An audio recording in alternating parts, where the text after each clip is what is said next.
অনেকেই জানেন পুলিশের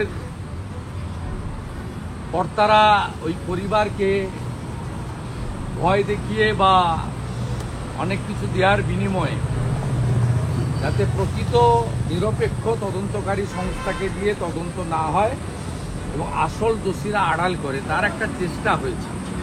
এবং গতকাল মমতা ব্যানার্জি গিয়ে সহানুভূতি দেখাতে তো যাননি, সহানুভূতি দেখাতে গেলে শনিবারই যেতেন, সহানুভূতি দেখাতে হলে শুক্রবারই যেতেন, অ্যাকশন নিতে গেলে সন্দীপ ঘোষকে ওই দিনই সরাতে হতো, ওই দিন বিনীত গোয়েলকে দিয়ে ইউডি কেস হতো না।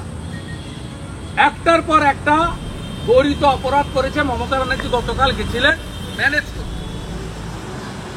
পরিবারকে আমি ধন্যবাদ জানাবো যে একবারে মিঠু মজুমদার, নির্মল ঘোষ, সৌগত রায়রা আর সঙ্গে ওখানকার পুলিশের যিনি অলোক রাজরিয়া, এখানকার বিনীত গোয়েল ঘিরে বসছিল পরিবারকে, যাতে পরিবার কোনোভাবে খুলতে না পারি।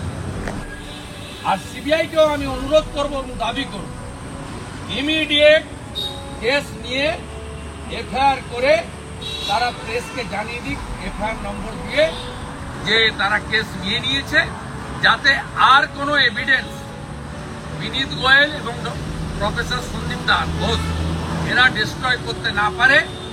ডক্টর এসপি দাসের বিহাইন্ড দ্য স্ক্রিনে থেকে ইন্ধনে।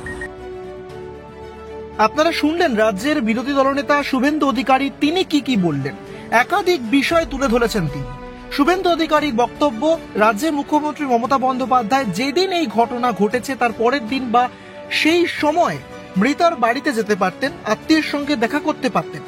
আর অভিযোগ করেছেন শুভেন্দু অধিকারী যে তিনি সহানুভূতি দেখাতে যাননি, তিনি বিষয়টিকে ম্যানেজ করতে গিয়েছেন, এমন উক্তি প্রকাশ করেছেন শুভেন্দু অধিকারী। আর এখানেও শেষ নয়, একাধিক বিষয় তুলে ধরেছেন বিরোধী দলনেতা। তিনি বলেন যে এখনই সিবিআই এর হাতে এই তদন্তভার যাওয়া উচিত, যাতে কোনো রকম তছরূপ না করা যায় কোনো এভিডেন্সকে নিয়ে, এমনটাই মন্তব্য তিনি করেছেন।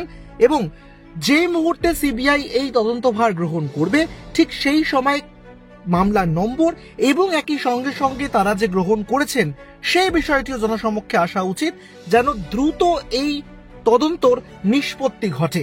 আর সব থেকে শেষে যে গুরুত্বপূর্ণ বিষয়, সেই গুরুত্বপূর্ণ বিষয় হলো যে রাজ্যের মুখ্যমন্ত্রী মমতা বন্দ্যোপাধ্যায় এবং সিবিআই প্রসঙ্গেও তিনি যে মন্তব্য করেছেন, পাশাপাশি গুরুতর অভিযোগ করেছেন যে পুলিশ প্রশাসনের তরফ থেকে মৃতার পরিবারকে ভয় দেখানো হয়েছে এবং একই সঙ্গে সঙ্গে তাদেরকে কিছু দেওয়ার বিষয়েও কথাবার্তা বলা হয়েছে। এরকম একাধিক অভিযোগ করেছেন রাজ্যের বিরোধী দলনেতা শুভেন্দু অধিকারী।